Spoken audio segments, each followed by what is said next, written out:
Oke, baik. Bismillahirrahmanirrahim.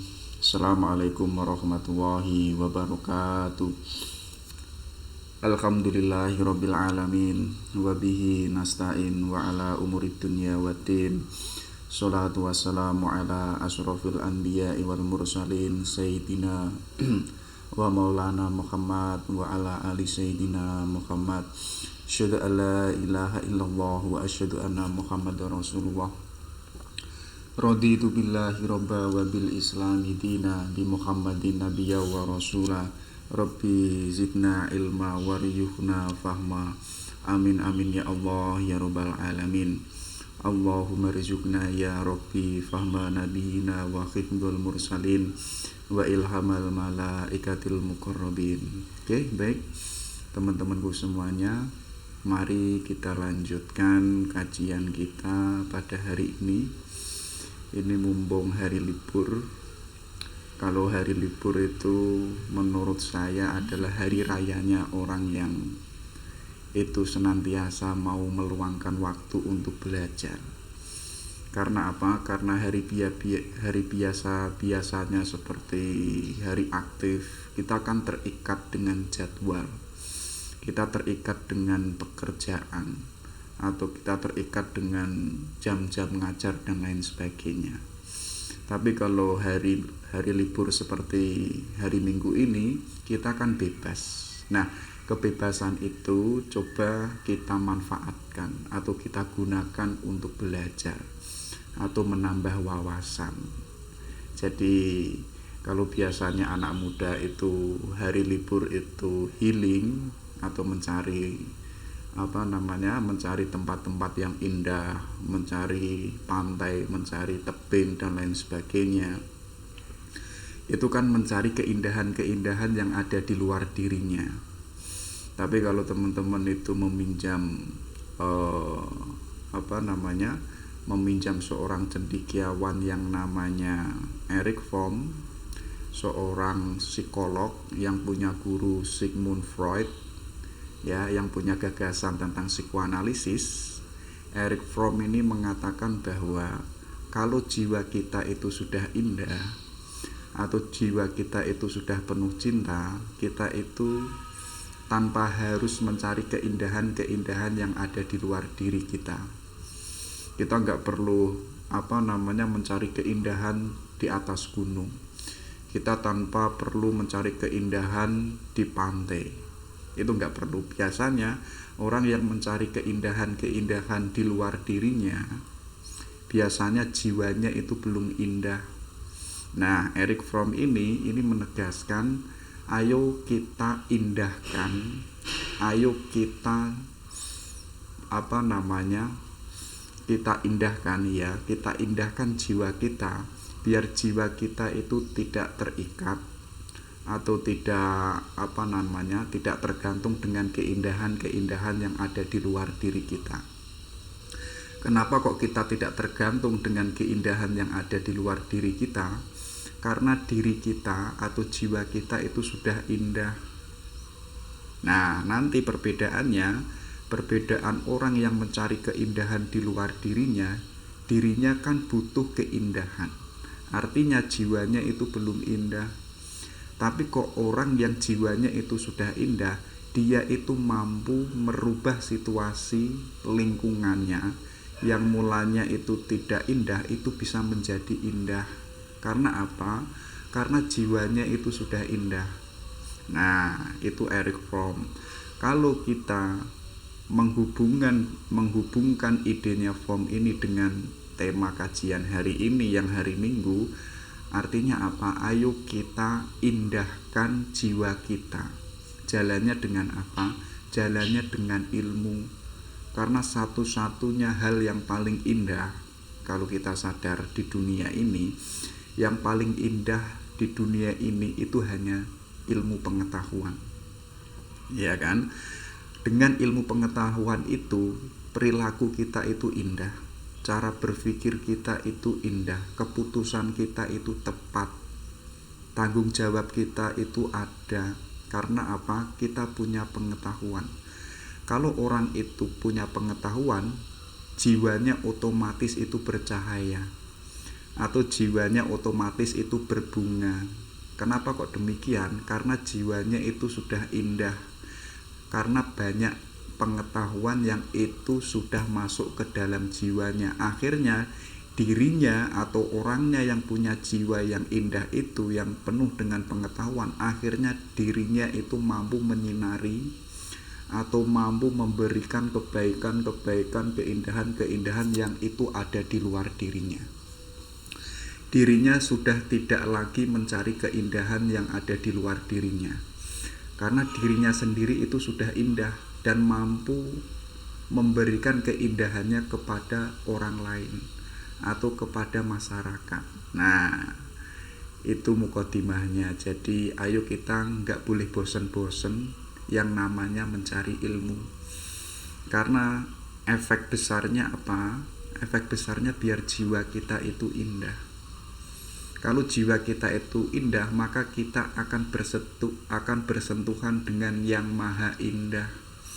Yang maha indah itu sendiri itu adalah Allah. Nah, dari situlah kita bisa ma'rifatullah, atau kita bisa, kalau meminjam bahasanya Mansur Ibnu Al-Halaj, kita bisa kita bisa hulul. Jadi Allah itu menempati jiwanya manusia yang jiwanya itu sudah indah, karena Allah sendiri itu indah. Nah, itu jalannya. Oke, baik. Hari ini kita ketemu seorang modernisme atau juga dikenal sebagai revolusionisme. Jadi pemikiran dan ide-idenya itu sangat modern atau sangat revolusioner. Jadi beliau ini orang Mesir, lahir pada 1849 Masehi. Jadi hidupnya itu ya tidak jauh dari kehidupan kita hari ini. Nah, kabarnya beliau ini dari keluarga yang sederhana. Jadi teman-teman yang hari ini minder, yang hari ini merasa tidak pede, yang mohon maaf yang orang tuanya itu buruh, yang orang tuanya itu petani, dan merasa bahwa nanti dirinya itu tidak bisa punya kesempatan menjadi orang besar, itu ide atau pemikiran kayak begitu itu salah. Karena apa? Kalau teman-teman kok orang tuanya itu petani ya, dan tidak atau merasa bahwa tidak punya kesempatan menjadi orang besar, bukti konkretnya itu adalah Muhammad Abduh. Ya, jadi beliau kan nanti belakangan menjadi orang besar, menjadi hakim, bahkan kabarnya menjadi rektor, menjadi mufti, ya, bahkan juga pernah menjadi ketua ketua kalau hari ini itu ketua naskah yang itu harus dipubliskan atau disebarkan di negara Mesir saat itu. Nah, jadi beliau ini orang besar, tapi beliau ini adalah ayahnya seorang petani. Jadi teman-teman gak boleh minder. Ini pun juga sebagai motivasi kita semua, bahwa orang besar itu bukan tergantung latar belakang kita atau keluarga kita itu siapa dan posisinya itu ada di mana. Itu tidak mendukung. Tapi orang besar itu, kalau kita memakai kacamatanya kehidupannya Muhammad Abduh, itu kebesaran seseorang itu tergantung kemauannya, tergantung kehendaknya atau spiritnya dalam mencari ilmu. Dan adanya ilmu yang didapatkan oleh Muhammad Abduh ini nanti yang mengantarkan beliau ini menjadi orang mulia atau menjadi orang besar. Bahkan ide-idenya sampai hari ini kan masih dikaji-kaji, terutama di Fakultas Usuluddin dan Filsafat. Itu kan menunjukkan idenya Abduh itu masih relevan sampai hari ini. Jadi itu motivasinya untuk teman-teman. Jadi nggak boleh minder, ya, nggak boleh minder bagi teman-teman yang orang tuanya itu buruh atau petani. Bukti konkretnya tadi yaitu adalah Muhammad Abduh. Jadi kalau dilacak dari sejarahnya, ya orang tuanya ini kan namanya kan Abduh bin Hasan Ibnu Khairuwah. Ya, jadi orang sederhana, dalam kehidupan sederhana, seorang petani, tapi punya kepribadian dan kebiasaan, yaitu apa? Yaitu cinta ilmu pengetahuan. Dari situlah nanti itu sejak kecil Muhammad Abduh itu sudah dibentuk oleh lingkungan keluarganya sendiri. Dari situlah nanti kabarnya ayahnya sendiri ini yang namanya Hasan Khairuwah ini mengajarkan studi agama langsung untuk anaknya. Dan kabarnya Abduh ini waktu dibimbing oleh ayahnya itu bisa menghafalkan Al-Quran itu hanya 2 tahun. Ya, itu kan menunjukkan Abduh itu orang yang cerdas, orang yang sudah punya spirit dalam mencari ilmu. Kalau teman-teman hari ini yang menghafal itu kan godaannya kan banyak. Ada yang alasan godaan kuliah, alasan godaan skripsi, alasan godaan tesis dan lain sebagainya. Semua orang kan punya kesibukan. Tidak hanya diri kita yang punya kesibukan, kemudian kita menjadikan kesibukan itu dijadikan sebagai alasan. Bahkan Abduh saat itu kan hidupnya kan penuh dengan keterbatasan, penuh dengan yang namanya itu kecukupan, kesederhanaan, tapi beliau itu konsisten dalam mencari ilmu dan berhasil menghafalkan Al-Quran itu hanya 2 tahun. Nah, jadi bahkan kabarnya itu belum umur belasan tahun itu sudah hafal Al-Quran. Nanti beliau ketika sudah hafal ini, beliau itu diantarkan oleh ayahnya untuk belajar di suatu daerah yang namanya itu Tanta. Jadi beliau belajar di sana, tapi kabarnya itu unik. Jadi Abduh ini nggak betahnya itu bukan karena lingkungannya, tapi metode pembelajarannya itu konyol, atau metode pembelajarannya itu tradisionalis, dan itu tidak cocok bagi Abduh. Abduh itu kan tipe-tipe orang yang progresif, yang revolusioner. Nah, awal mulanya itu menempuh pendidikan, modelnya itu hanya hafalan. Menghafalkan bait ini harus hafal sekian. Tapi bagi Abduh, disuruh hafalan tapi tidak dijelaskan artinya dan maksudnya serta tujuannya itu apa.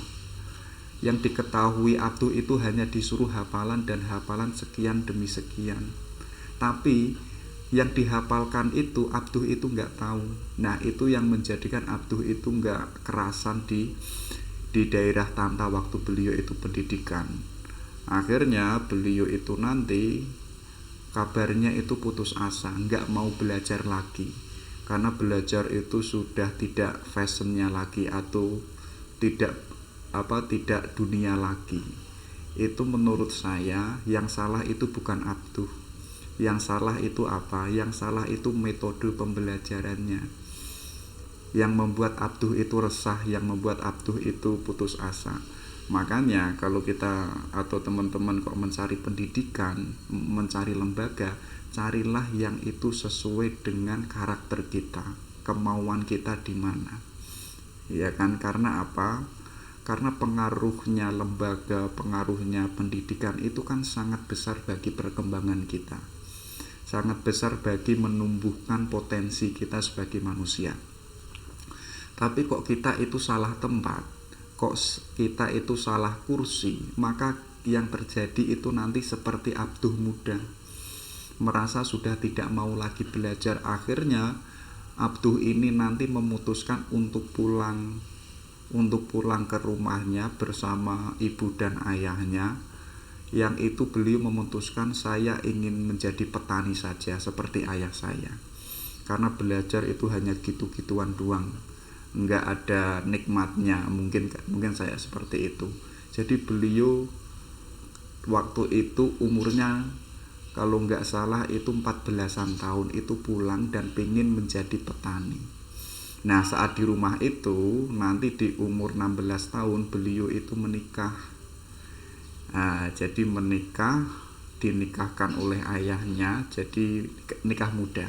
Ya, nikah, kemudian beliau bersama istrinya itu hanya 40 hari. Setelah 40 hari itu, ayahnya itu mungkin memikirkan, kok anakku hanya sibuk di ladang saja, hanya sibuk menanam sayur saja. Akhirnya ayahnya ini mendorong Abduh untuk disuruh belajar lagi ke Tanta. Tapi karena Abduh mungkin punya pengalaman yang itu tidak sesuai keinginannya, Abduh itu nggak mau, dan beliau itu kabarnya nanti dia lari ke rumah pamannya. Pamannya itu namanya Syekh Al-Darwisi. Jadi saat bertemu atau menimba ilmu dengan Syekh Darwisi ini, beliau Abduh yang dulunya itu hanya hafalan, yang metodenya hanya hafalkan tapi tidak tahu isinya dan tidak ada spirit dalam membaca ilmu, di tangannya Syekh Darwisi ini gurunya ini atau pamannya ini mengajarkan atau memerintahkan Abduh untuk selalu membaca. Dari situlah Abduh itu baru tumbuh minat membacanya, dan kabarnya saat itu sudah membaca berbagai macam buku yang ada yang itu dimiliki oleh Syekh Darwisi. Nah, disitulah baru Abduh itu tahu bahwa wacana-wacana studi Islam seperti hukum, seperti filsafat, teologi itu baru mempelajarinya. Tapi nanti yang merubah Ibnu Abduh menjadi orang luar biasa itu, beliau kabarnya nanti setelah menimba ilmu dengan pamannya, beliau itu lari ke Kairo, yaitu belajar di Al-Azhar. Nah, di Al-Azhar ini sibuk mencari ilmu di sana dan lain sebagainya, itu bertemu dengan seorang yang fundamental, yang bagi Abduh itu sangat fenomenal, namanya itu Jamaluddin Al-Afghani. Jadi suatu ketika itu bertepatan dengan Al-Afghani ini, Abduh itu penasaran karena setiap Afghani ngomong itu yang dibicarakan itu sangat revolusioner, yaitu sangat modernisme, dan itu cocok bagi Abduh saat itu. Nah, suatu ketika Abduh itu ingin sowan ke rumahnya yang saat itu Afghani itu tinggal di Mesir. Itu Abduh ingin sowan ke rumahnya Afghani. Nah, saat di rumahnya itu terjadi diskusi panjang lebar, terutama itu tentang filsafat, isu-isu modern saat itu, dan yang terakhir itu tentang tasawuf. Jadi diskusi tentang isu-isu yang berkembang saat itu, kemudian wacana filsafat dan wacana tasawuf, dan itu terjadi diskusi yang hebat di malam hari itu. Dan Abduh baru mengakui dan mengagumi ternyata Jamaluddin Al-Afghani ini adalah orang yang pemikirannya itu sangat modernisme. Nah, itu yang seperti saya sebutkan tadi, beliau itu sangat cocok dengan yang namanya rasionalitas. Nah, dari Jamaluddin Al-Afghani ini nanti Abduh itu pemikirannya itu terbuka. Jadi modelnya yang dulu itu hanya hafalan, modelnya yang dulu itu hanya mengikuti atau jumud dan lain sebagainya, beliau sekarang memakai metode cara berpikir yang rasional.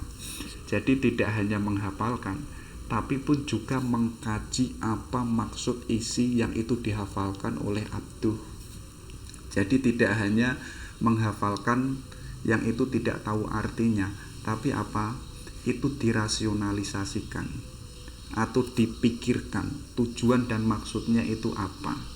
Nah, di tangannya Afghani ini, Abduh ini nanti membentuk dirinya itu terbentuk menjadi pribadi yang itu sangat gandrung dengan dunia revolusi atau dunia perubahan. Bahkan ceritanya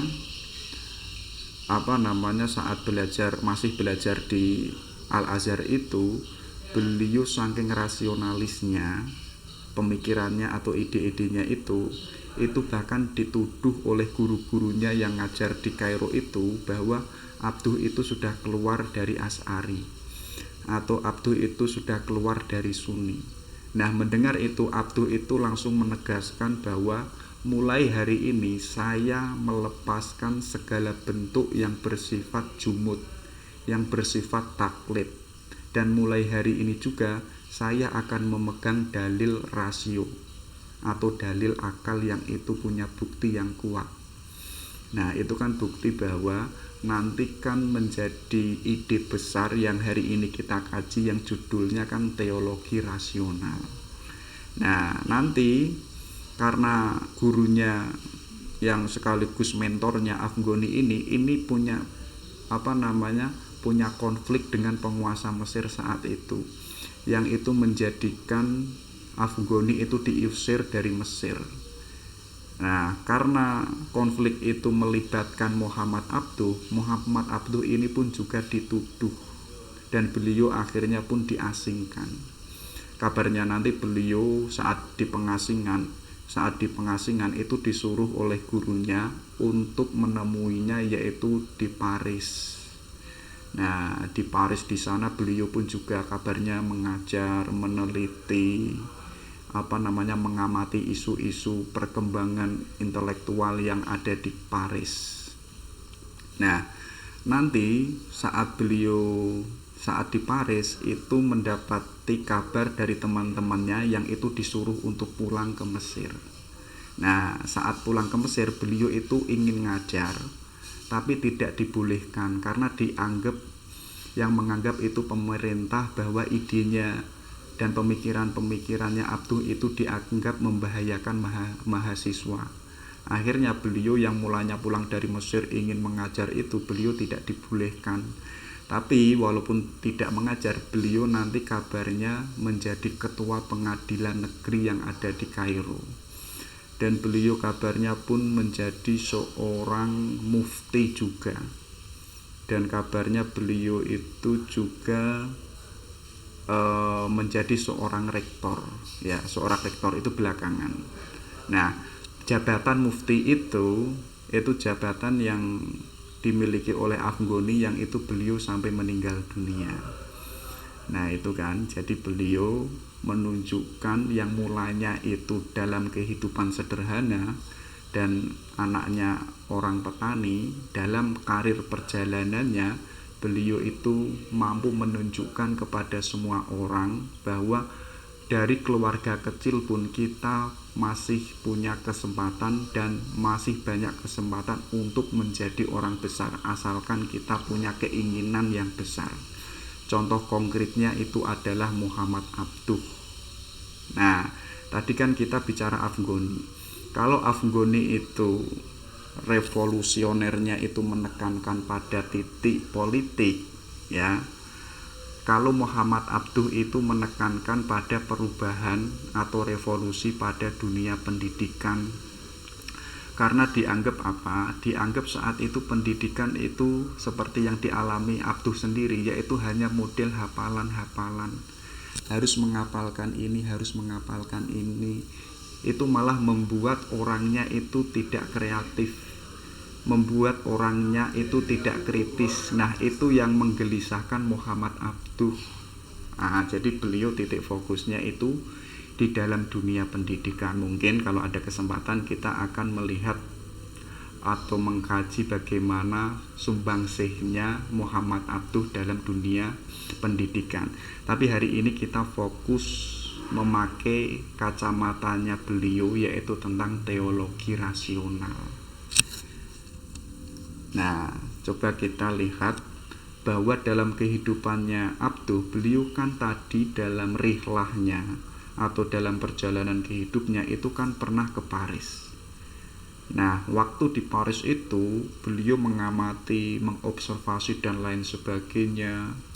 Di sana itu kotanya itu kota yang indah, kota yang tertib, kota yang itu bersih dan tanpa ada yang namanya kotoran-kotoran di pinggir jalan.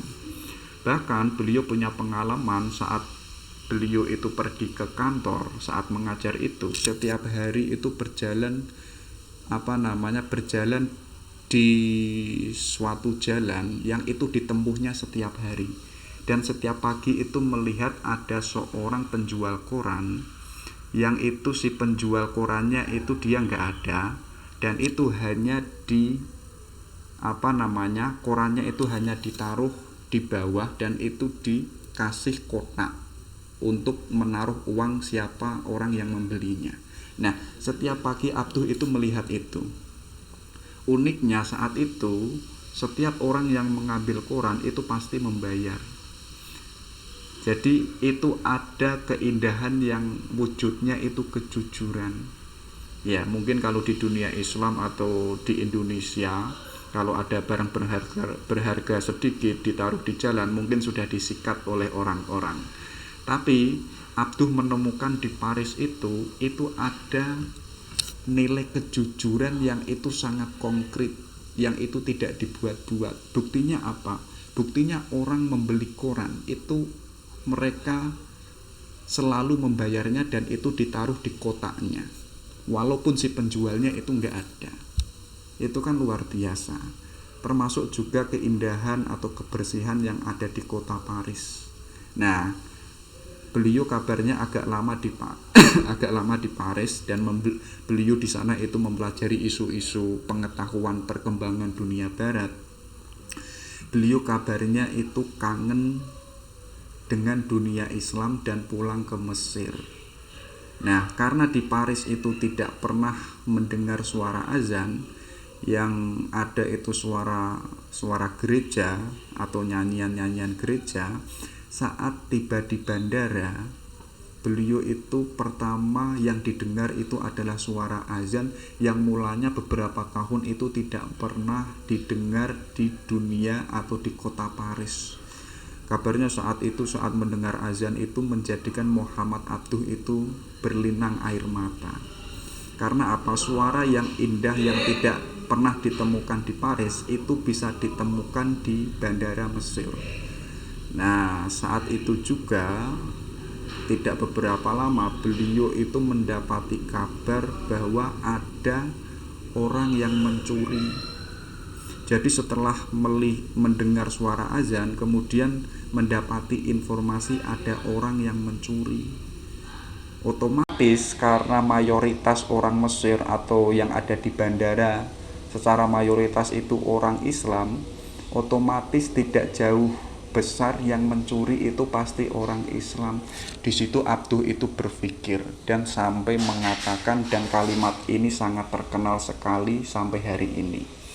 Beliau itu mengatakan, I went to the West and saw Islam, but no Muslim. I get back to the East and saw Muslim, but no Islam. Saya pergi ke Barat atau ke Paris dan saya melihat Islam, tapi tidak melihat Muslim. Saya kembali ke Timur atau ke Mesir dan melihat Muslim, tapi tidak ada Islam. Ini kan sindiran luar biasa bagi kita hari ini. Coba kita pikirkan, mungkin Islam itu ada di Eropa, mungkin Islam itu ada di Barat. Buktinya apa? Barat itu secara konkret itu mengaktualisasikan kehidupan yang itu secara Islami. Ada bentuk kejujuran, ada bentuk kebersihan di tengah-tengah kota. Ada bentuk yang namanya penghormatan setiap orang silih berganti saat bertepatan di jalan.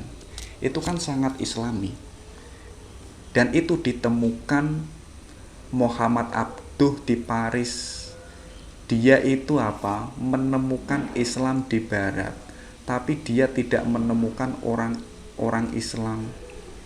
Tapi saat beliau itu kembali ke Mesir, beliau itu melihat ada banyak orang Muslim, tapi kok di sana tidak ada Islam.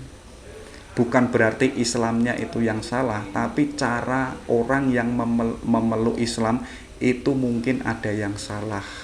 Nah, itu nanti yang dikritik oleh Muhammad Abduh, yang dikaji oleh Muhammad Abduh. Loh, umat Islam kok ngene ya?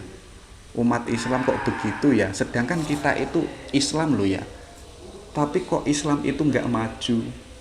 Tapi kok orang Islam itu nggak progresif, sedangkan Islam sendiri itu adalah agama yang paling sempurna. Tapi faktanya saat itu, saat kehidupan masa Abduh itu dan bahkan sampai hari ini, Islam itu kan terbelakang. Baik secara teknologi, baik secara sains, baik secara penelitian dan lain sebagainya, secara akademisi Islam kan kalah.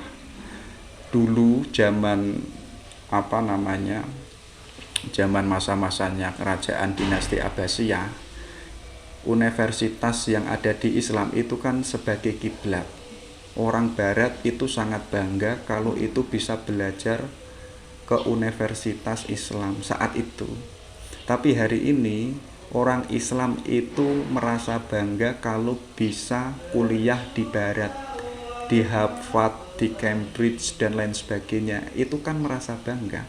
Artinya apa? Kiblat pengetahuan hari ini itu ada di barat. Sedangkan Islam itu tidak menjadi kiblatnya ilmu pengetahuan. Bahkan Quran itu adalah kitab pelengkap dari kitab-kitab sebelumnya dan sekaligus adalah kitab dari segala sumber ilmu pengetahuan. Tapi faktanya hari ini orang Islam itu tidak dijadikan sumber ilmu pengetahuan, tidak dijadikan kiblatnya ilmu pengetahuan. Dari situ Abduh membaca, umat Islam itu ada yang salah, umat Islam itu telah keliru, Islamnya itu sudah Islamnya sejak dulu itu rahmatalil alamin. Tapi yang memeluk Islam itu sendiri itu tidak rahmatalil alamin. Islam sejak dulu itu sudah adil, sudah sudah adil, sudah harmoni, itu Islam. Tapi orang yang beragama Islam itu mungkin belum adil, itu mungkin belum harmoni. Artinya apa? Artinya ada kesalahan, bukan Islamnya yang salah, tapi cara kita beragama itu salah. Akhirnya kita itu menjadi muslim yang tidak progresif atau menjadi muslim yang terbelakang dari barat. Itu fakta hari ini. Sedangkan Al-Quran dan Islam sendiri itu adalah agama yang sempurna, agama terakhir yang itu melengkapi agama-agama yang sebelumnya. Nah, jadi problem besar hari ini kalau memakai kacamatanya Abduh, ya, problem besarnya adalah mempertanyakan cara kita berislam itu sudah benar atau belum. Nanti dibaca oleh Muhammad Abduh, beliau menemukan di antaranya ini. Di antaranya saat itu Mesir itu dijajah oleh Napoleon Bonaparte. Jadi Napoleon sebenarnya itu kalau cermatan saya itu tidak menjajah, melainkan itu singgah. Karena misinya itu bukan ke Mesir, tapi misinya itu ke negara sebelahnya. Saya lupa itu. Nah, artinya di lain itu Napoleon itu singgah ke Mesir itu membawa berbagai macam ilmuwan-ilmuwan yang itu disuruh oleh Napoleon. Nah, salah satu misinya apa? Ilmuwan-ilmuwan yang dibawa Napoleon ini adalah ilmuwan barat yang itu masuk ke Mesir. Tujuannya apa? Targetnya apa? Yaitu adalah merubah cara berpikir orang Mesir yang itu bisa memakai kacamatanya orang barat. Yang nanti pada ujungnya Mesir itu belajar ke barat. Mungkin itu. Nah, tapi efek baiknya apa? Orang Mesir itu terbuka dan mengenal teknologi dan sains modern saat itu, yang itu diperkenalkan oleh ilmuwan-ilmuwan yang dibawa oleh Napoleon Bonaparte. Tapi berbeda dengan Indonesia, itu kan modelnya kan dijajah, modelnya kan dijadikan budak. Akhirnya orangnya itu bodoh-bodoh, ya kan? Berbeda dengan Napoleon yang itu singgah ke Mesir, yang itu sekaligus membawa cendekiawan, ilmuwan-ilmuwan. Akhirnya orang Mesir itu mode berpikirnya itu terbuka.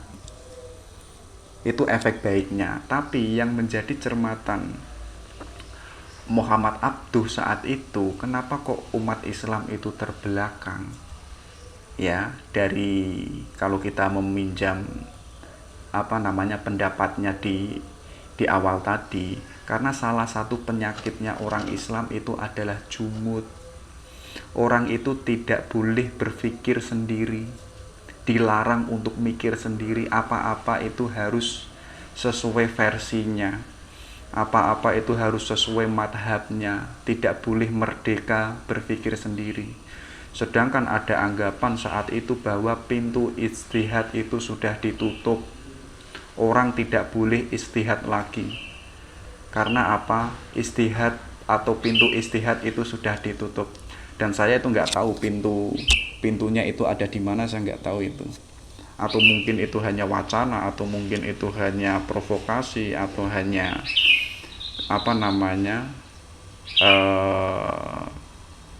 ada hubungannya dengan otoritas, sehingga otoritas yang punya power, yang punya ilmu ini mengatakan pintu ijtihad itu sudah ditutup, biar yang punya otoritas ini otoritasnya itu terjaga.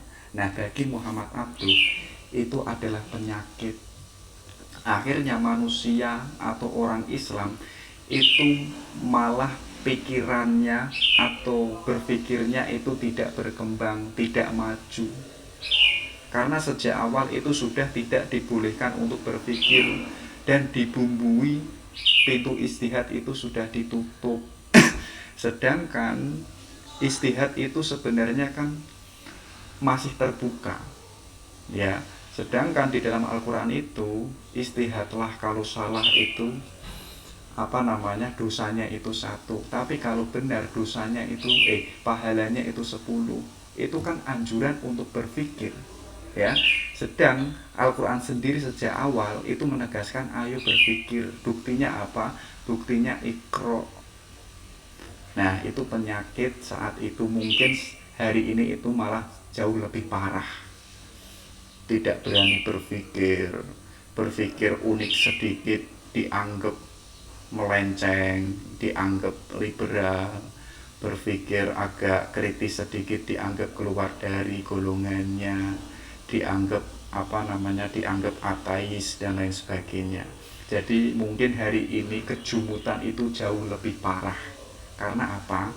Karena efeknya itu saat Muhammad Abduh itu masih hidup, dan hari ini itu tidak atau cara berpikirnya itu tidak bertumbuh, melainkan apa? Melainkan tambah jumud. Itu malah jauh lebih parah. Yang ketiga apa? Yaitu problem taklid. Sedikit-sedikit umat Islam ya itu mengikuti ini, itu absah-absah saja. Tapi dibalik kita mengikuti, kita pun juga harus mengkajinya. Dibalik mengikuti, kita pun juga harus berpikir, mengetahuinya, bahwa saya mengikuti itu, dalilnya itu apa, isinya itu apa.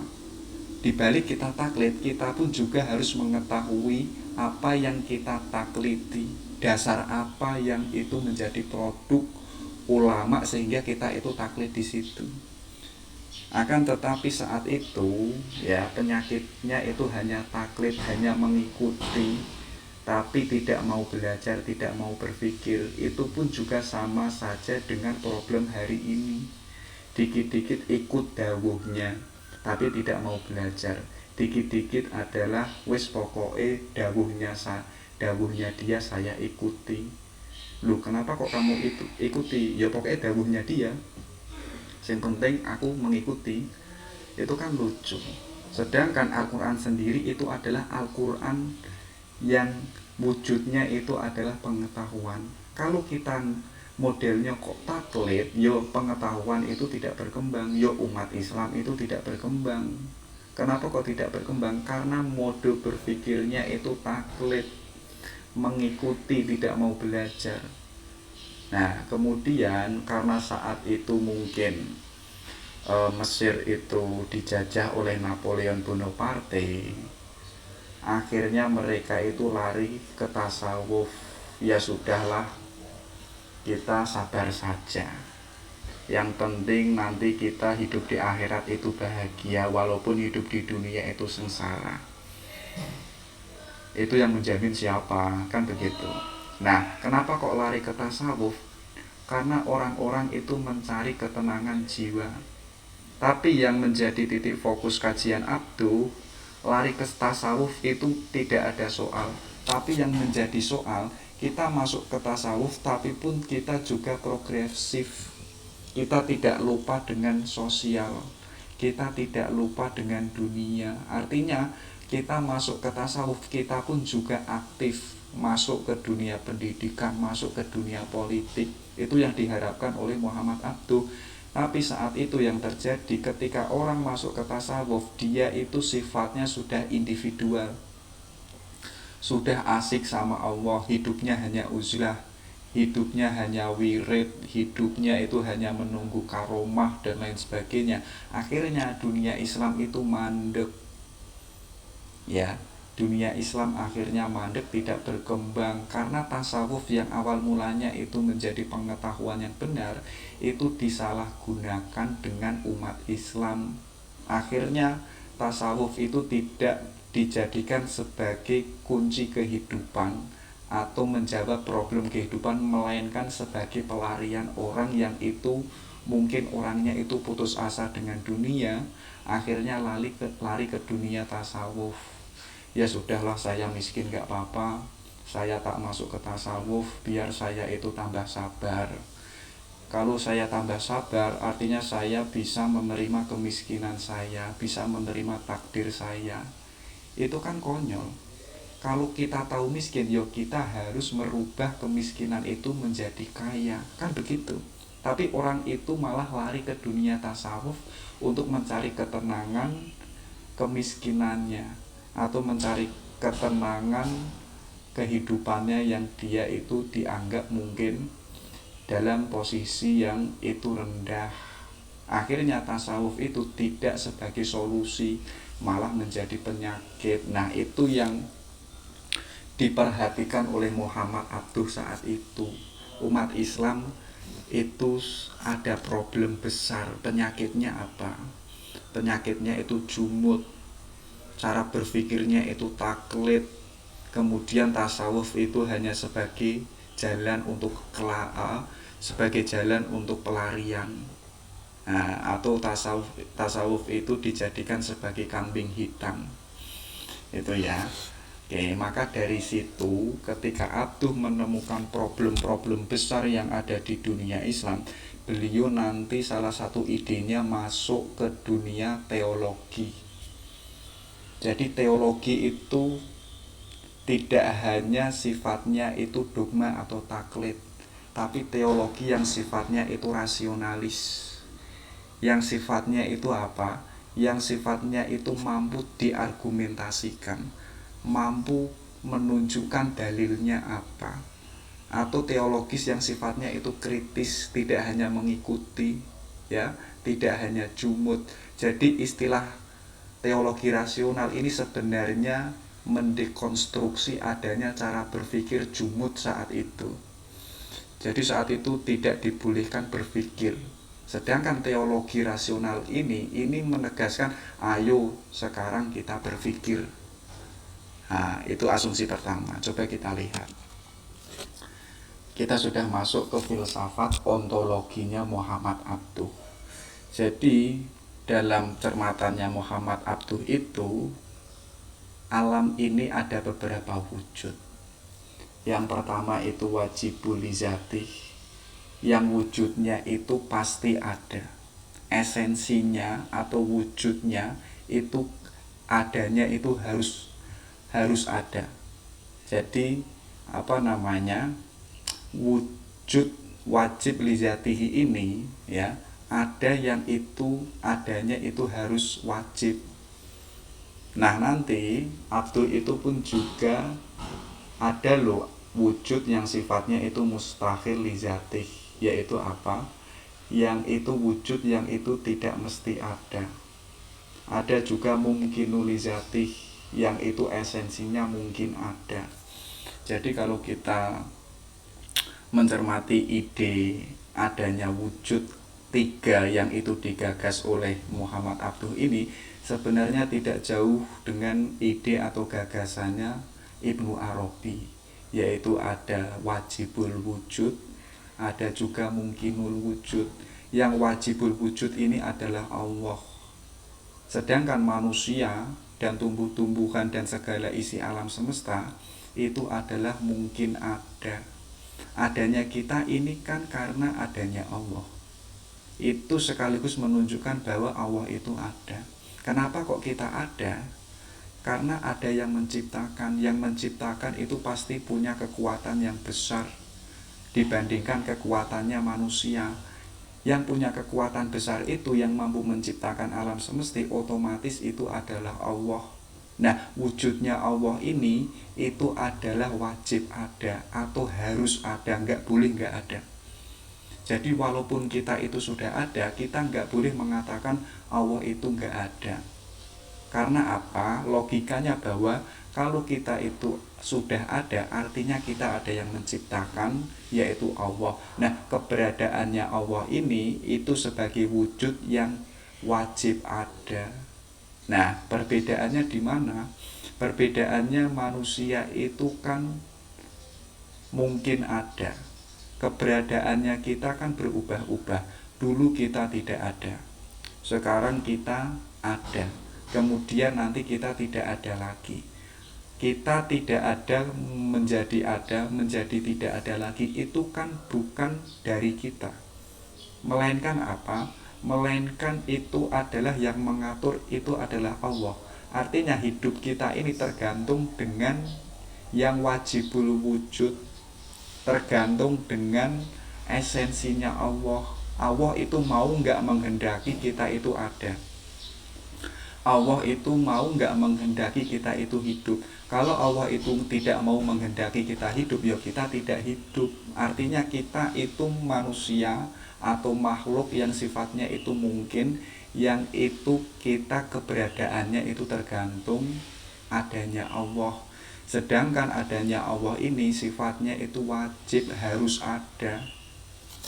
Kalau ada seorang anak, ya pasti ada seorang ibu. Keberadaan ibu ini harus wajib ada karena ada anak. Nah, anak ini sifatnya itu mungkin bisa ada dan bisa tidak. Itu tergantung ibunya. Kalau ibunya itu mau hamil, yo itu nanti akan menjadi cikal bakal ada anak.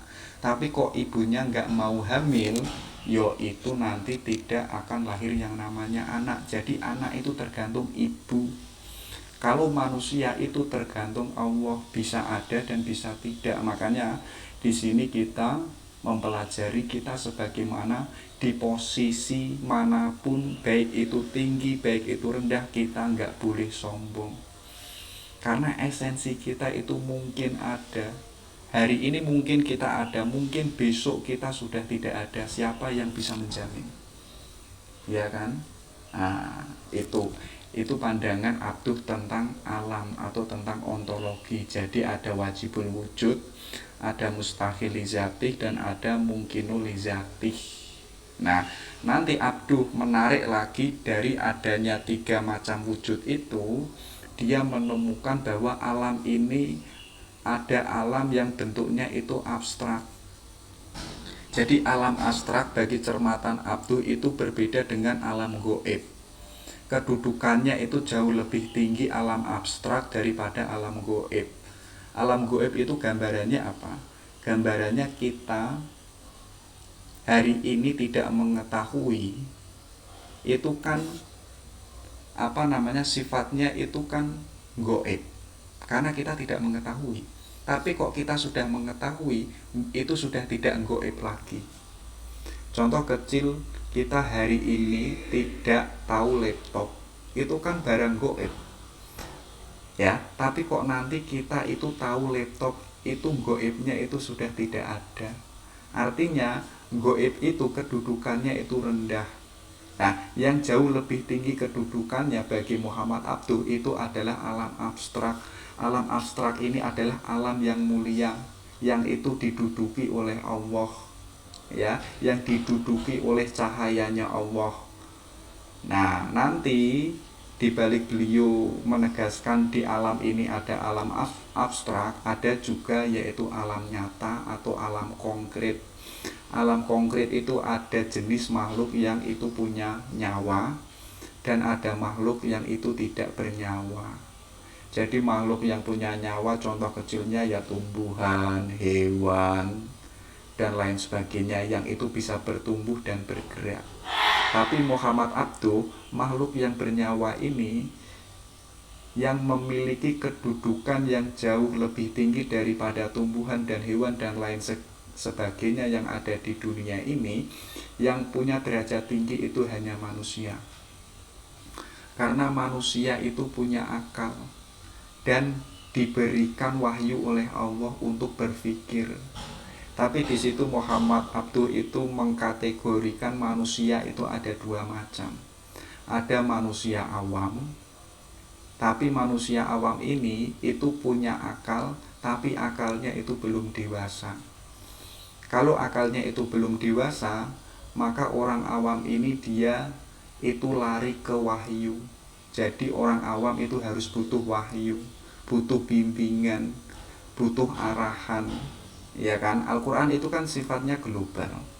Kalau kemarin kita mengkaji mengkaji Ibnu Rusdi yang menegaskan bahwa Al-Quran itu kan bisa dibaca oleh setiap orang, baik orang cendekiawan, baik orang filosof, baik orang awam, itu bisa dijangkau atau dipelajari oleh orang awam.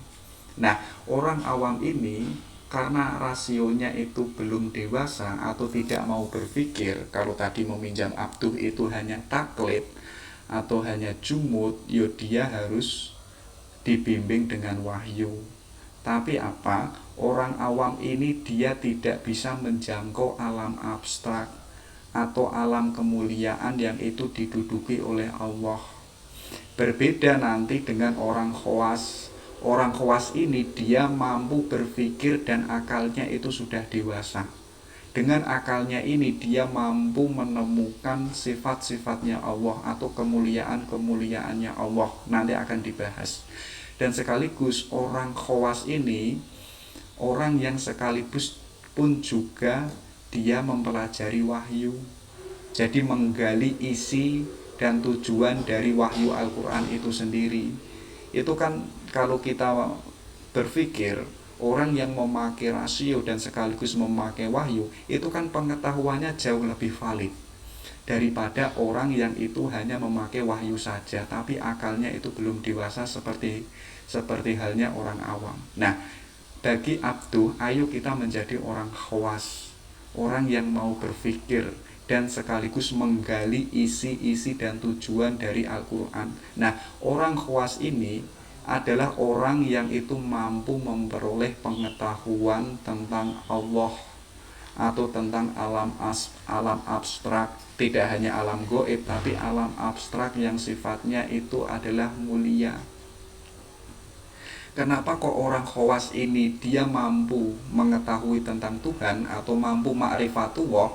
Karena dia itu mampu mendayagunakan menggali wahyu dan mampu mendayagunakan akalnya. Akhirnya rasionya itu bertemu dengan tujuannya wahyu.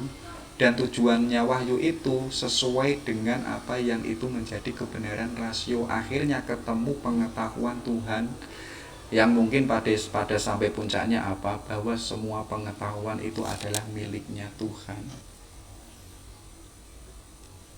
Kalau kita memakai rasionya orang sufi kan apa? Ya, bahwa ketika orang itu sudah sampai ke Tuhan, artinya dia kan ma'rifatullah. Artinya ma'rifatullah apa? Dia mengenali Allah yang sesungguhnya. Bukan mengenali Tuhan yang itu versi ini, versi itu enggak. Tapi Allah yang itu sebenarnya bukan versinya A, bukan versinya madhab B dan lain sebagainya, tapi Allah yang sejati itu yang disebut ma'rifatullah. Nah, menurut Abduh jalannya apa? Jalannya dengan rasio yang itu harus kita gunakan, harus wahyu yang itu harus senantiasa kita gali. Di situ kita akan masuk ke alam abstrak, yaitu alam kemuliaan.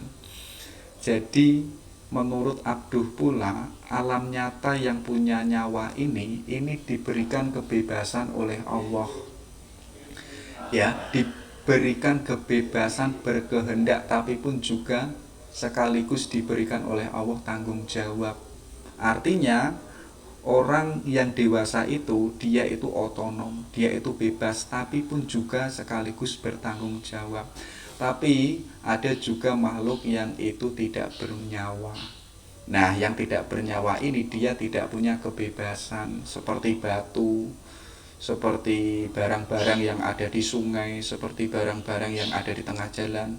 Itu kan benda-benda yang tak bernyawa, yang itu tidak punya kebebasan, tidak tidak punya pilihan untuk memutuskan hidupnya.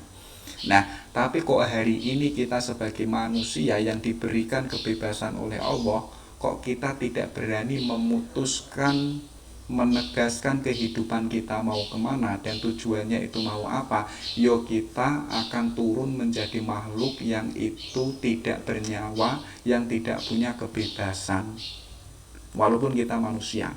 Karena apa? Karena kita tidak berani otonom, tidak mau berpikir, sifatnya hanya taklid, sifatnya hanya jumud.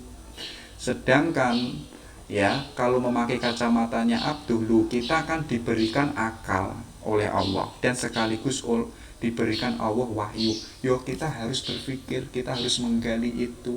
Makanya sangat absurd bagi Abdul kalau ada istilah pintu istihad itu sudah ditutup, sedangkan pintunya itu ada di mana kita nggak tahu.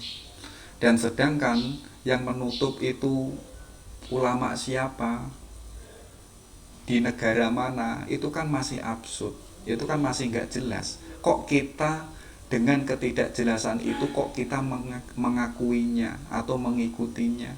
Maka pintu istihad harus terbuka lebar, biar dunia Islam itu tambah progresif, tambah maju, bisa mengalahkan perkembangan ilmu pengetahuan yang ada di barat. Caranya apa? Caranya pintu istihad harus dibuka kembali. Entah siapa dulu yang pernah menutupnya, tapi sekarang itu sudah terjadi, tapi harus dibuka lebar. Semua orang harus beristihad, berpikir. Ya, biar apa? Biar kita tidak menjadi makhluk yang tak bernyawa, yang tidak punya kebebasan. Nah, itu ya. Itu filsafat ontologinya Muhammad Abduh. Nah, kalau kita mencermati tadi, seakan-akan bagi Abduh itu akal itu punya kedudukan yang penting. Memang benar. Ya, coba kita cek ya, bahwa akal itu bagi Abduh punya kedudukan yang sangat sentral, terutama untuk manusia. Itu rumusnya. Bagi Abduh, dengan adanya rasionalitas ini, dengan orang yang mau berpikir, orang ini akan memperoleh atau akan menemukan keimanan yang sejati, yang itu jalannya dengan pemikiran rasional. Contoh kecil, kenapa kok kita beriman? Kalau kita punya alasan dan dalilnya, kita mampu menerangkan bahwa saya beragama Islam demikian-demikian, saya beriman demikian-demikian, saya berihsan demikian-demikian. Itu kan akalnya jalan, kita mampu membuktikannya. Ketika kita mampu membuktikannya, kita akan menemukan keimanan yang sejati, yang itu sifatnya tidak keimanan yang dogmatik. Keimanan dogmatik itu kan sifatnya hanya mengikuti. Ya sudahlah, apa yang didawuhkan oleh dia saya mengikuti saja. Tapi ketika ditanya, kenapa kok kamu mengimani sesuatu itu? Ya saya nggak tahu, kan saya mengikuti. Akhirnya dia tidak menemukan keimanan yang sejati, atau imannya itu kosong. Agar keimanan kita itu subur, dan sekaligus keimanan kita itu ada buktinya, dan itu bisa diakui oleh kita dan semua orang, makanya keimanan kita harus dengan cara berpikir rasional. Ya kan? Jadi kita tidak hanya mengimani Tuhan saja, tapi tahu keberadaan Tuhan, tahu keindahan Tuhan, tahu esensi Tuhan, tahu kemauan Tuhan. Itu baru keimanan tentang Tuhan yang sejati.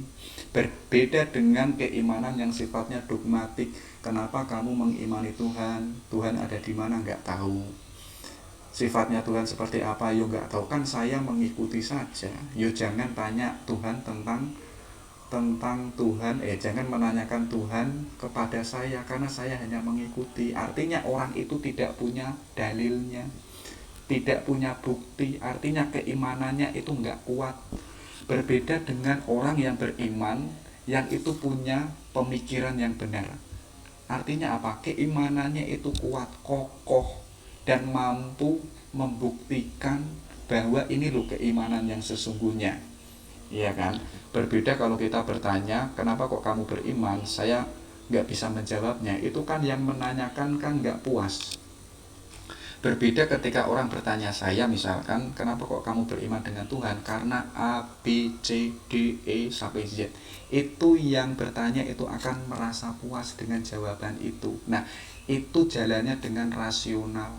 Akan menemukan keimanan yang sejati. Atau imannya itu tidak hampa.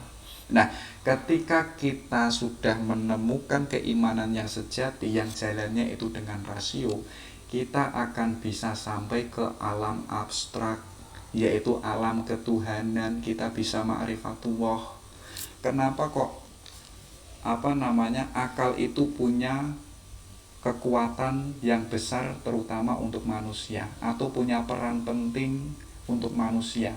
Karena sejak awal Al-Quran sendiri itu sudah mengajarkan, ayo kita mendayagunakan akal, ayo kita membaca, ayo kita tafakur, ayo kita mentadaburi alam, memikirkan diri sendiri, ya, man arofa nafsahu dan lain sebagainya. Itu kan bentuk pendayagunaan akal,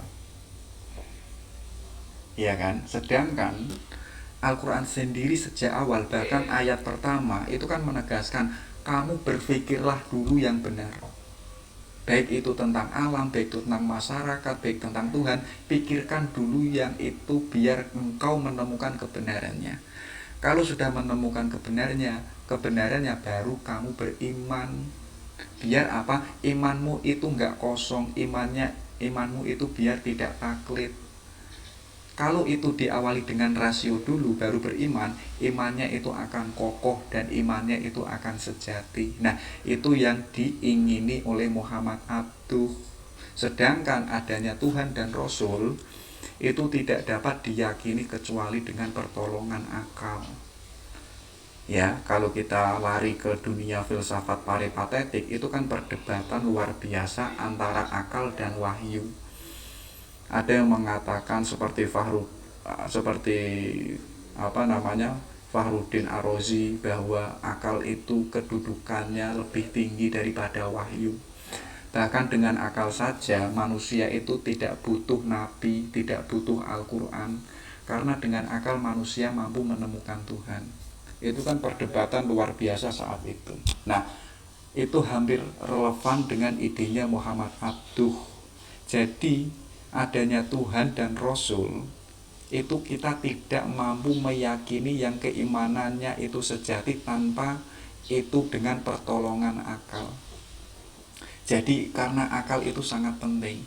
Kalau kita kok hanya diberikan Al-Quran saja, tapi kita tidak mau mendayagunakan akal kita, Al-Quran itu malah tidak menjadi ilmu pengetahuan, tidak menjadi tidak menjadi ilmu yang berkembang, tapi menjadi Quran yang dogma, yang tertutup, yang itu sudah selesai, nggak boleh dikaji. Tapi kok kita menggunakan akal kita, pengetahuan yang hari ini berkembang dan didukung dengan Al-Quran, Al-Quran ketika digali terus dengan akal, maka akan selalu tumbuh pengetahuan yang baru. Berkat siapa? Berkat akal, termasuk dengan adanya Tuhan dan Rasul. Jadi Quran itu sudah menjelaskan ada Tuhan dan ada Rasul, ya. Tapi pun juga harus ada bukti yang konkret, yang jelas, yang itu penuh dengan argumentasi yang kuat, yang itu dengan pertolongan akal.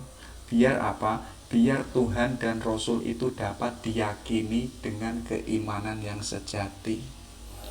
Bahkan agak uniknya lagi, Abduh itu mengatakan perbedaan manusia dengan yang lain, perbedaannya itu bukan ketinggian takwanya, tetapi apa? Pada kekuatan akalnya.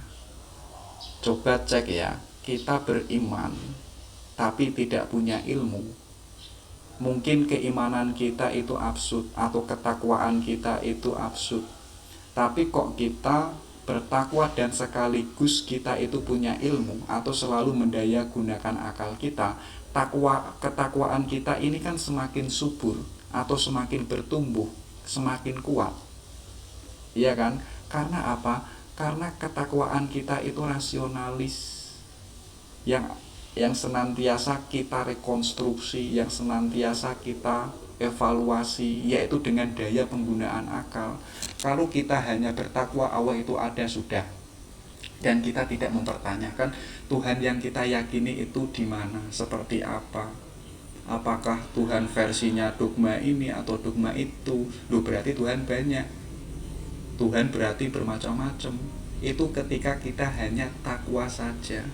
Tapi kok kita menggunakan akal, kita kan mempertanyakan Tuhan yang seperti apa yang kita yakini, Tuhan yang layak kita yakini itu seperti apa. Kita akan menemukan esensi ketuhanan, atau di awal tadi disebut wajibul wujud.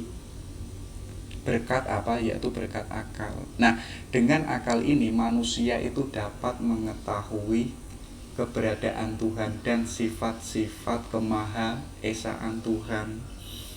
Contoh kecil, ketika manusia itu mendadaburi atau mengamati alam semesta, orang ini menemukan ada peraturan-peraturan yang itu serasi dan harmoni.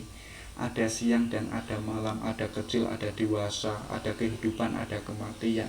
Di situ manusia dengan akalnya sadar adanya alam semesta ini itu pasti ada yang menciptakan. Yang menciptakan itu pasti sesuatu yang kuat. Kenapa kok sesuatu itu yang menciptakan itu sesuatu yang kuat? Karena wujudnya alam semesta ini indah, alam semesta ini serasi. Yang itu menegaskan secara tidak langsung pasti yang menciptakan itu adalah yang maha indah, pasti yang menciptakan itu adalah yang maha serasi. Nah, dengan akal kita mampu mengetahui Tuhan dan sifat-sifatnya Allah. Kemudian dengan akal kita mengetahui adanya hidup di akhirat.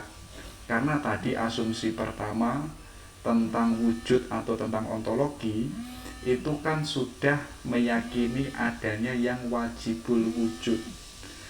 Sedangkan manusia itu mungkinul wujud. Kita itu ada yang nanti kita, yang akhirnya itu tidak ada lagi. Nah, ketidakadaan kita ini nanti kita itu kemana? Yaitu ke akhirat. Nah, itu bisa dijangkau dengan akal. Oh, ternyata selain kehidupan di dunia ini ada kehidupan akhirat.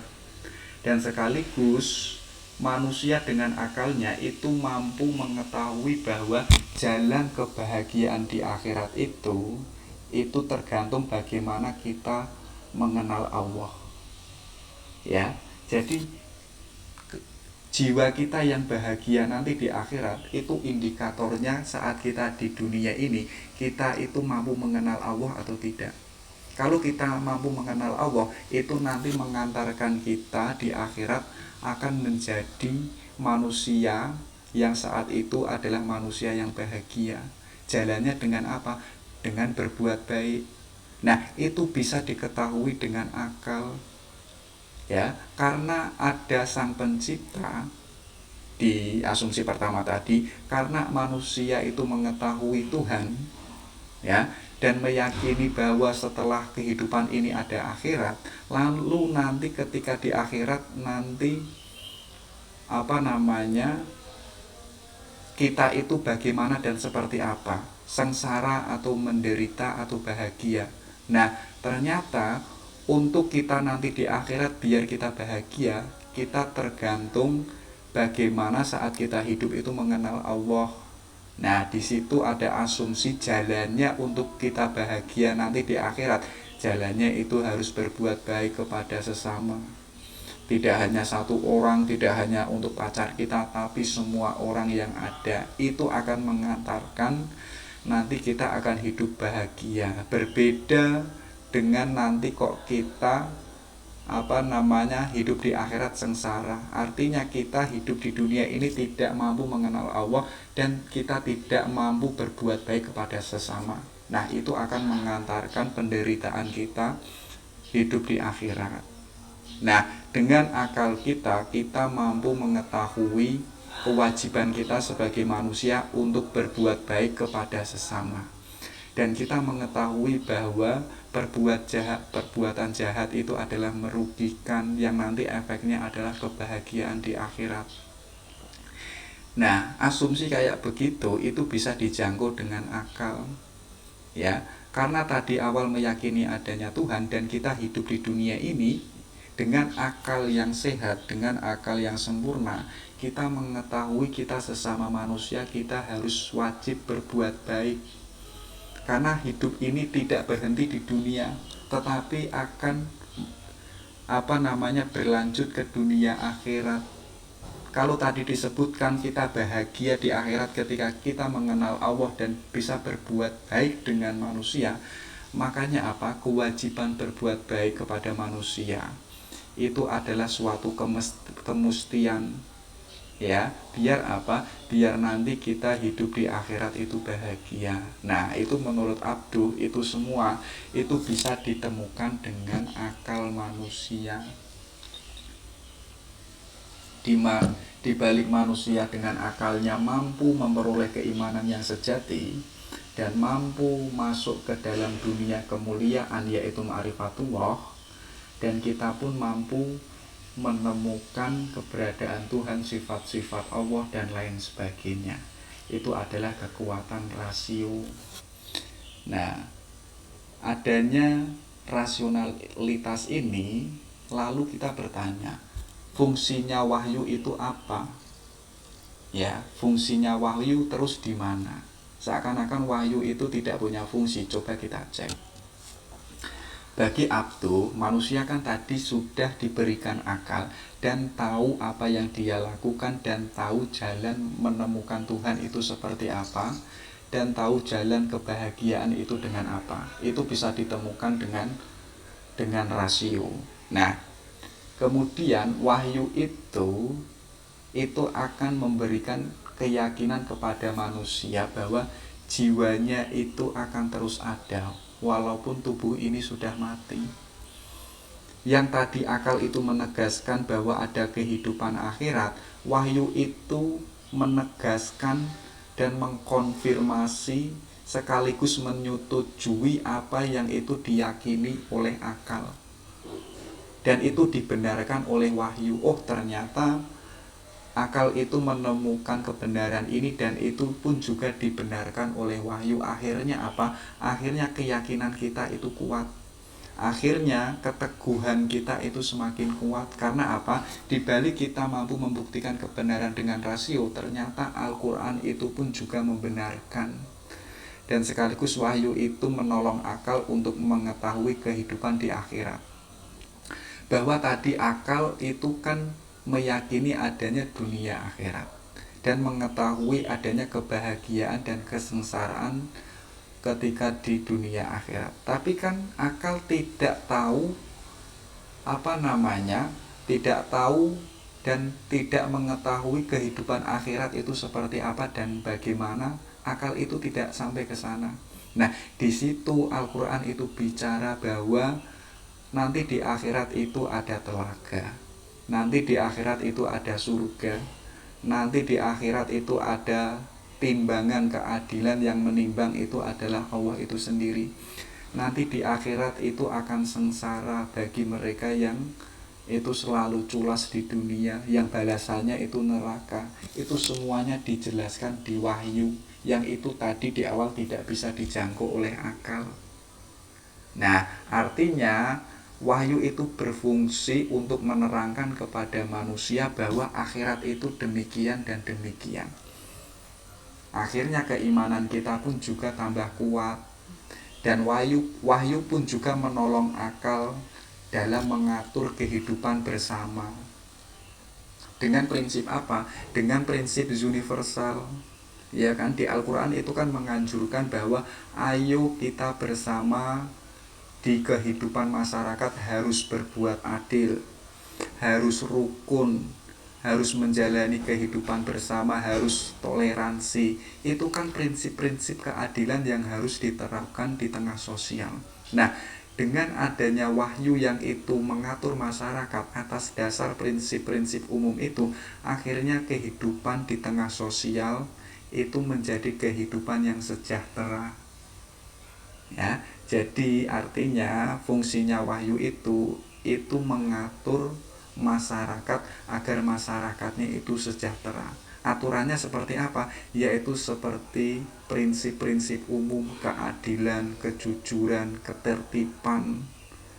Ya, kalau semua orang bisa melakukan itu kan hidup ini kan sejahtera. Nah, itu penawaran wahyu atau fungsinya wahyu biar hidup ini adalah rahmatan lil alamin. Kemudian wahyu itu pun juga menolong rasio agar mengetahui cara beribadah dan cara berterima kasih dengan Allah. Iya, memang tadi bahwa akal itu mengetahui keberadaan Allah dan sifat-sifatnya Allah. Tapi cara beribadah kita dengan Allah kan itu kita nggak tahu.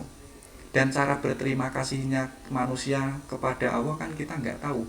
Nah, di situ wahyu atau Al-Quran itu mempunyai peran besar. Oh, caranya beribadah itu harus berwudu. Oh, caranya beribadah itu harus bersuci dahulu. Ada rokaat, ada syaratnya, ada takbirnya, ada salamnya. Itu dijelaskan di wahyu. Nah, ketika manusia itu mengetahui cara beribadah yang itu sumbernya dari wahyu, akhirnya manusia itu mampu dan tahu cara berterima kasih kepada Allah. Ya, terjadi yang namanya syukur, terjadi yang namanya apa?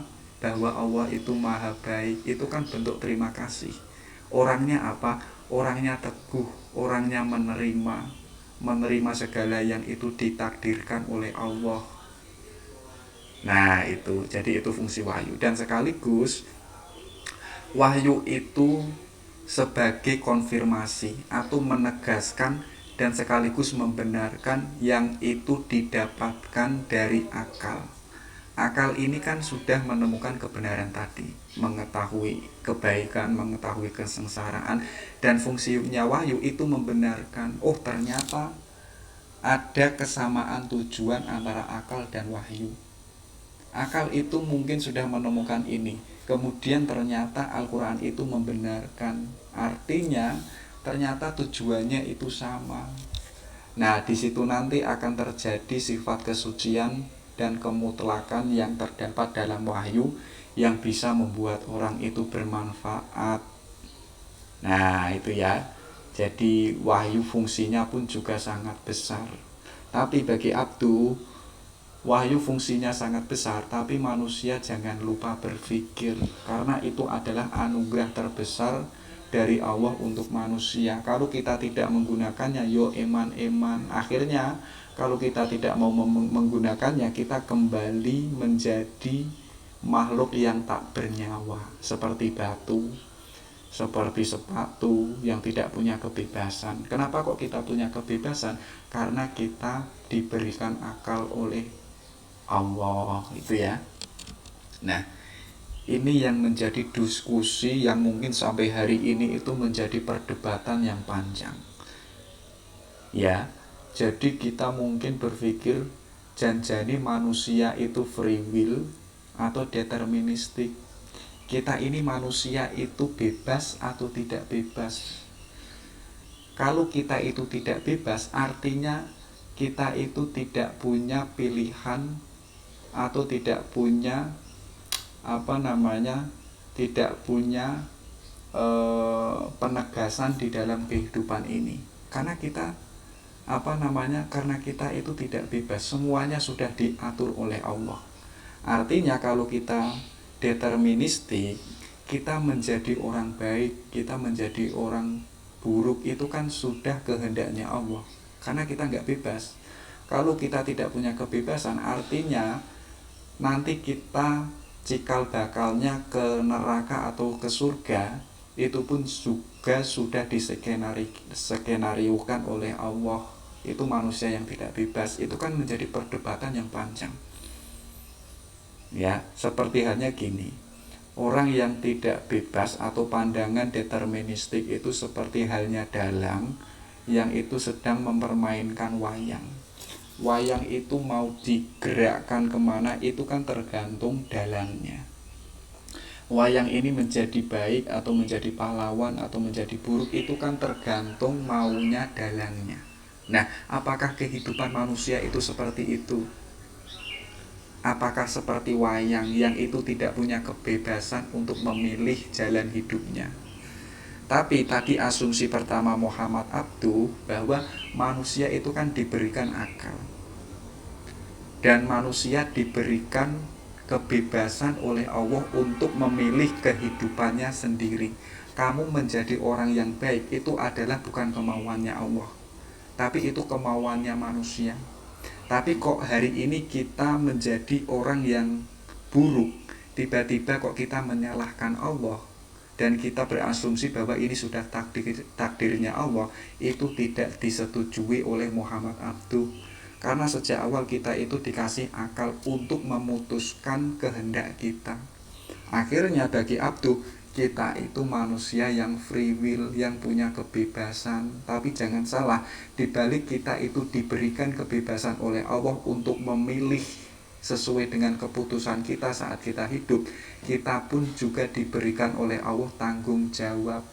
Kamu melakukan ini ada tanggung jawabnya. Kamu diberikan kebebasan oleh Allah dalam hidup, bebas kamu melakukan apapun itu kemauanmu, tapi jangan lupa kita punya tanggung jawab di sisinya Allah atau di depannya Allah. Nah, jadi Abduh itu kelihatan dia itu pahamnya atau model berpikirnya di teologi rasionalnya itu adalah free will, bahwa manusia itu punya kebebasan. Tapi coba kita lanjut, walaupun manusia itu punya kebebasan, manusia itu nggak punya daya, tidak punya kekuatan. Sedangkan daya yang kita miliki ini, sehingga kita mampu melakukan ini dan lain sebagainya, itu bukan dayanya manusia, itu adalah dayanya Allah. Jadi manusia bisa bergerak, ya, bisa memutuskan ini dan itu, yang itu sesuai kebebasannya, sesuai dengan produk pemikirannya. Kita tidak bisa melakukan itu kalau kita itu tidak diberikan daya oleh Allah. Contoh kecil, saya meminum teh misalkan, ini kan sebuah daya. Saya punya kekuatan untuk mengangkat cangkir, kemudian saya minum, kemudian pun juga saya merasakan manisnya teh. Itu kan sebentuk daya yang diberikan oleh Allah. Nah, dalam cermatan Abduh, manusia itu nggak punya daya. Kalau kita tidak diberikan daya oleh Allah, kita itu tidak mampu mengangkat teh ini dan tidak mampu merasakan manisnya teh. Nah, di situ menunjukkan walaupun manusia itu punya kebebasan dalam kehidupannya dan sekaligus punya tanggung jawab, tapi manusia itu tidak punya daya. Dan daya untuk melakukan itu adalah daya yang diberikan oleh Allah kepada manusia. Nah, disitulah nanti Abduh itu, ya, nanti pun juga tidak sepaham jika perbuatan itu diwujudkan dalam bingkai keterpaksaan. Jadi kita melakukan ini itu kita harusnya kehendak kita atau God will kita, kehendak baik kita. Itu bukan paksaan yang dari luar diri kita. Karena tadi Allah sudah memberikan daya kepada kita, dan sekaligus Allah itu memberikan akal dan kebebasan untuk manusia hidup di dunia ini. Artinya kita hidup di dunia ini itu bukan bingkai keterpaksaan. Sampai di sini nanti masalahnya apa? Masalahnya ada pertanyaan bahwa kalau demikian kebebasannya manusia itu sejauh mana kebebasan yang itu dimiliki oleh manusia?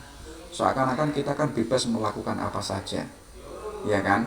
Nah, tapi bagi Abdul, kebebasan manusia itu tidak absolut, ya. Jadi kita hari ini merasa bebas memilih apapun yang kita putuskan, kita kan bebas. Ingin memilih menjadi dokter kan kita bisa. Ingin memilih menjadi seorang ahli hukum kan bisa. Tergantung kemauan kita karena kita diberikan kebebasan. Nah, nanti manusia itu saat dia hidup dan sekaligus punya kebebasan, hidupnya kan dibatasi oleh hukum kausalitas. Jadi kemauan manusia dan kebebasan manusia itu dibatasi oleh hukum kausalitas. Jadi kita melakukan ini itu harus sesuai dengan ini. Kalau kita mau pintar, ya kita harus belajar. Kalau teman-teman ingin mencari cewek, ya harus mencari cewek. Kalau tidak mau mencari cewek, ya otomatis tidak mendapatkan cewek. Karena apa? Yang mencari-cari cewek saja tidak dapat cewek, apalagi yang tidak mencari cewek. Kenapa kok demikian? Itu adalah hukum kausalitas. Dan hukum kausalitas ini adalah yang membatasi kebebasan manusia dalam dirinya saat dia itu hidup. Nah, dari situlah nanti manusia sadar bahwa dirinya bebas. Ternyata kebebasan yang dimiliki itu tidak absolut, karena kebebasannya dibatasi oleh hukum kausalitas. Dengan adanya hukum sunatullah ini, manusia sadar bahwa dirinya itu lemah. Kenapa kok dirinya lemah? Karena ada kekuatan yang jauh lebih besar yang mengatur alam semesta ini. Yaitu apa? Yaitu yang wajibul wujud, yang esensinya itu harus ada, yaitu Allah. Sedangkan manusia itu mungkinul wujud, tidak mesti ada. Nah, walaupun manusia itu punya kebebasan, punya daya, dan punya tanggung jawab, dia itu hakikatnya itu mungkinul wujud, adanya itu tergantung Allah. Itu ya. Nah, itu free will dan deterministik. Jadi Abduh itu lebih ke free will-nya, bahwa manusia itu tidak bingkai keterpaksaan, tapi bingkai kebebasan dan bebas dalam memilih. Nah, kita masuk ke Tuhan. Jadi anggapan hari ini kan bahwa zat dan sifat Allah itu kan tidak satu kesatuan.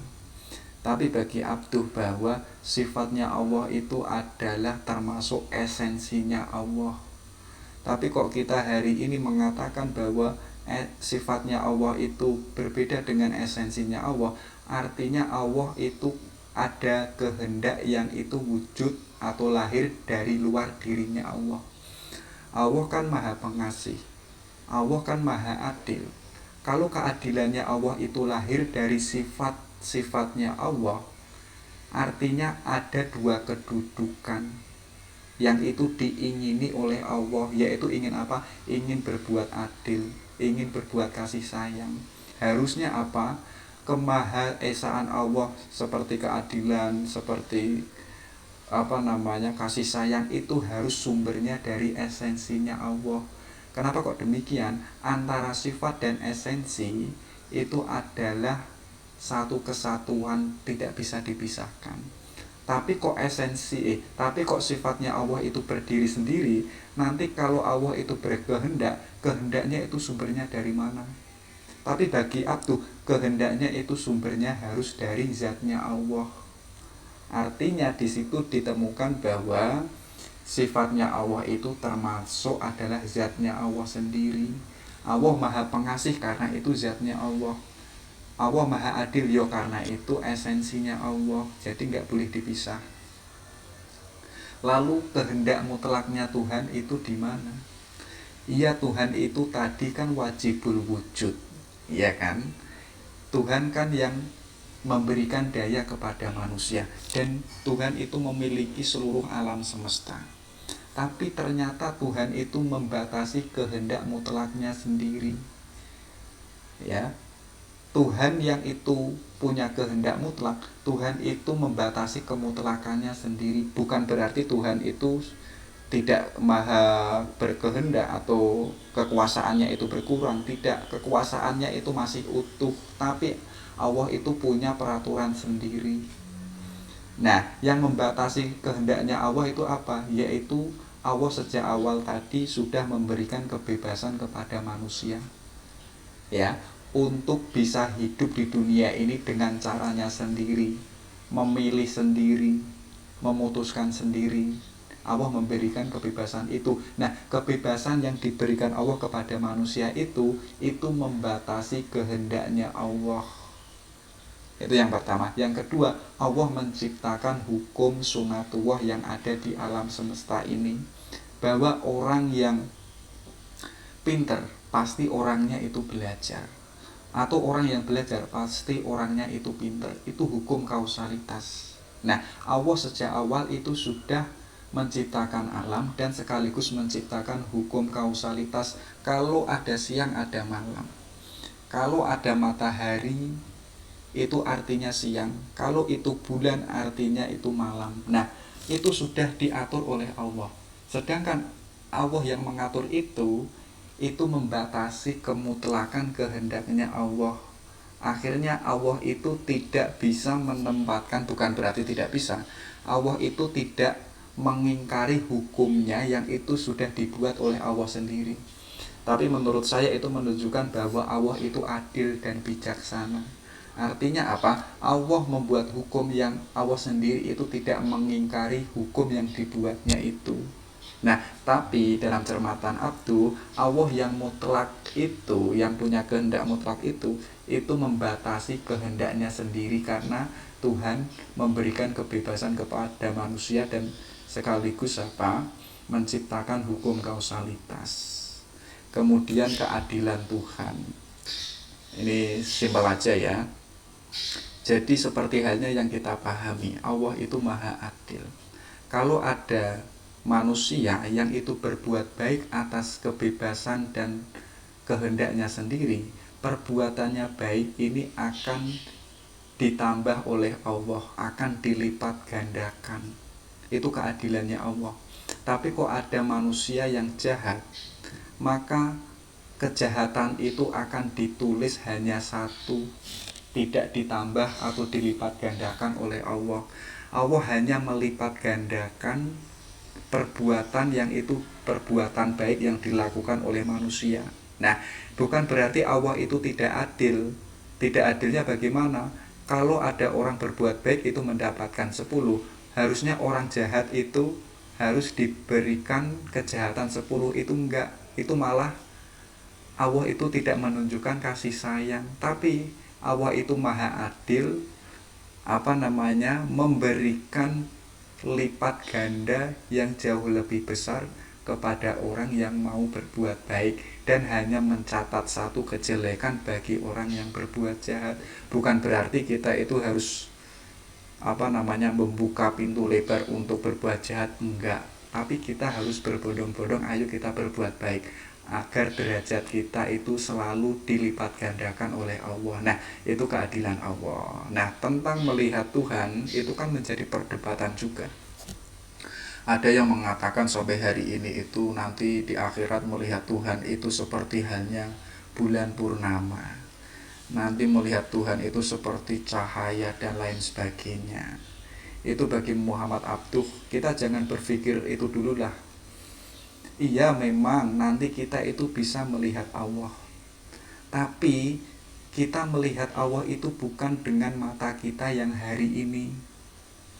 Ya, mata hari ini kan sifatnya lemah, sifatnya kan fisik, bisa buram, bisa minus, dan itu otomatis nanti di akhirat tidak digunakan untuk melihat Allah, karena Allah itu derajatnya lebih tinggi, yaitu di alam abstrak tadi. Nah, bagi Abdu memang nanti manusia itu diberi kesempatan oleh Allah untuk melihat zatnya. Tapi kesempatan itu nanti manusia diberikan daya baru. yang itu diciptakan oleh Allah, yang diberikan kepada manusia. Jadi Allah itu mungkin menciptakan daya baru yang itu dayanya tidak seperti daya yang ada di dunia ini. Nah, daya ini nanti yang diciptakan oleh Allah diberikan kepada manusia di akhirat. Ini nanti manusia mampu melihat keindahannya Allah. Jadi melihat Allah itu bukan dengan seperti hanya melihat matahari atau dan lain sebagainya, itu hanya sebagai imajinasi. Tapi bagi Muhammad Abduh nanti manusia diberikan daya yang itu ciptaan baru Allah. Akhirnya manusia itu bisa melihat Tuhan. Ada juga yaitu ayat antropomorfisme. Ya, yang hari ini kan kita kadang salah berpikir bahwa Allah itu seperti halnya raja. Allah itu seperti halnya pahlawan yang itu mampu melindungi manusia. Nah, itu dijelaskan oleh Abduh seperti kata wajah, tangan, duduk, kursi dan sebagainya itu harus diinterpretasikan dalam arti harus dibaca, baik itu yang tersirat dan tersurat. Jadi kok kita menemukan Al-Quran bahwa wajah Allah itu adalah meliputi langit dan bumi. Kita tidak boleh tekstualis bahwa itu wajahnya Allah. Kita harus interpretasikan, kita harus tafsirkan bahwa wajah Allah itu adalah kekuasaannya. Kita pun di Al-Quran menemukan bahwa Allah itu duduk di singgasana. Kita nggak boleh menyamakan seperti halnya duduknya Allah seperti halnya duduknya raja. Kita nggak boleh. Nanti kalau kita kok menyamakan itu, nanti kita akan terjebak, yaitu menyamakan Allah seperti halnya makhluk. Nah, itu Muhammad Abduh mewanti-wanti kita jangan terjebak di situ. Kita harus menafsirkan atau menginterpretasikan bahwa memang Allah itu dijelaskan di Al-Quran ada wajah, ada tangan. Tapi kita gali maknanya yang lebih dalam. Seperti halnya apa? Bahwa Allah itu bertahta. Itu tahtanya bukan seperti manusia, tapi menunjukkan tahtanya Allah itu adalah kekuasaannya Allah yang tidak ada tandingannya. Nah, itu perihal tentang Tuhan. Sekarang yang terakhir, Abduh itu sangat mewanti-wanti, sangat mengharapkan kapan agama samawi itu bisa rukun, kapan ada orang itu bisa berjabat tangan dengan orang lain yang itu berbeda agama. Sampai beliau itu mengatakan bahwa saya berharap bisa melihat dua agama besar, Islam dan Kristen, bergandengan tangan saling merangkul. Kemudian Taurat, Alkitab dan Al-Quran akan menjadi buku yang saling mendukung, dibaca di mana-mana dan dihormati oleh setiap bangsa. Saya menanti-nanti untuk melihat Muslim membaca Taurat dan Alkitab. Itu yang dinanti-nantikan oleh Muhammad Abduh. Ya, kenapa kok demikian? Karena apa? Karena setiap kitab yang itu sumbernya dari langit, dari Allah, itu pasti ada kandungan kebenaran. Nah, Abduh itu mengharapkan juga, ayo kita saling membaca, tidak hanya membaca Al-Quran saja. Artinya kita itu biar bisa mampu saling memahami antara orang Kristen dan orang Yahudi. Tapi yang terjadi hari ini kan saling tuduh-menuduh, saling salah menyalahkan.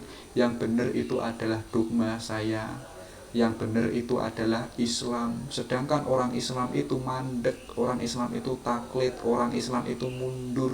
Kok kita hari ini berani mengatakan Islam itu jauh lebih hebat, jauh lebih terdepan? Loh, buktinya mana? Sedangkan bukti hari ini Islam itu terbelakang. Seperti halnya tadi yang diucapkan oleh Muhammad Abduh, saya kembali ke timur melihat orang Islam tapi tidak melihat Islam. Artinya yang salah itu bukan Islamnya, tapi cara orang yang beragama Islam itu salah. Kemudian beliau itu mengharapkan ada agama besar yang itu saling berjabat tangan, saling merangkul. Ada orang Islam yang itu pun tidak hanya membaca Al-Quran, tapi pun juga menggali Taurat dan menggali Alkitab. Sedangkan orang Kristen pun juga, itu pun juga harus membaca Al-Quran. Nanti di situ akan terjadi yang namanya saling menghormati antar bangsa, antar agama. Itu yang diharapkan oleh Muhammad Abduh. Ya, semoga nanti akan terjadi. Tapi kapan saya nggak tahu. Nah, itu ya. Ya, kita berharap aja lah akan terjadi yang itu sesuai yang diinginkan oleh Muhammad Abduh. Oke, baik, sekian. Agak panjang hari ini karena hari libur, nggak apa-apa. Sedikit dari Muhammad Abduh. Mungkin lain kali kita pun juga akan mengkaji pemikiran-pemikiran Muhammad Abduh yang lainnya, terutama tentang risalah atau tauhid, kalau ada kesempatan. Oke, cukup. Wabillahi taufik wal hidayah. Assalamualaikum warahmatullahi wabarakatuh.